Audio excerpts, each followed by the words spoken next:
After the mythological stories that have no precise origin and were actually passed on from generation to generation verbally, we come across the classical Chinese literature, which is in the form of verses and poems. This literature was written in approximately about 11th century BCE to 4th century BCE, or 1100 BCE to 400 BCE. This was the same time in India also. The later Vedic age and early Vedic age, the verses were written and earlier classical literature was comprised. Now, books of song consist of 305 poems that were recorded over 500 years. Now, these poems are classified broadly into three types: feng, ya, and song.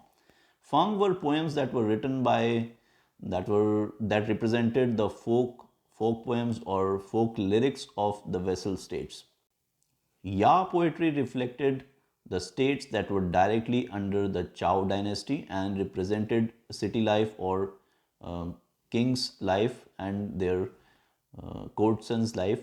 The songs were verses or lyrics of rituals or worship. So there were three kind of poems among these 305 poems, and this comprised the classical Chinese literature collected in the Book of Songs. These poems were written in a simple style with 4 character verses and mostly reflected daily life, life of the people, and they were easy to understand. It is said that Confucius once collected these poems and used them to teach his children, to teach his students, and these poems were later also considered as scriptures, as holy scriptures.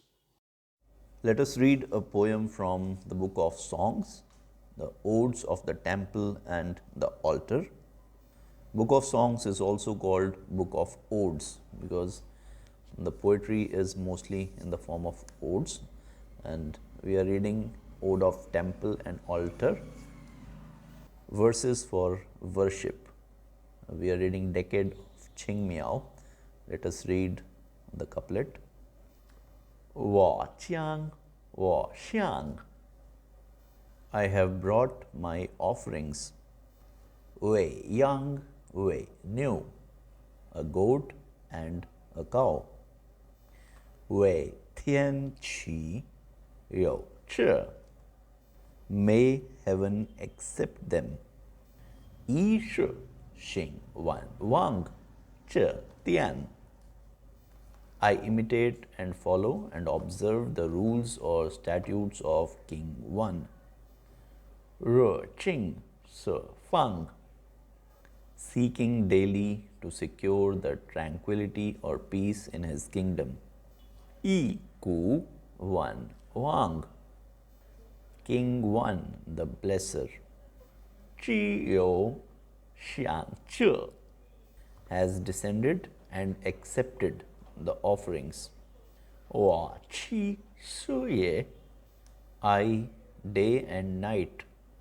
为天这位 revere the majesty of heaven.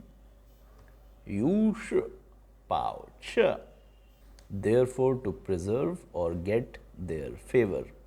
So this was one of the poems from the Book of Songs, from the third kind of verses or poems, which are lyrics for worship, odes of the temple and the altar.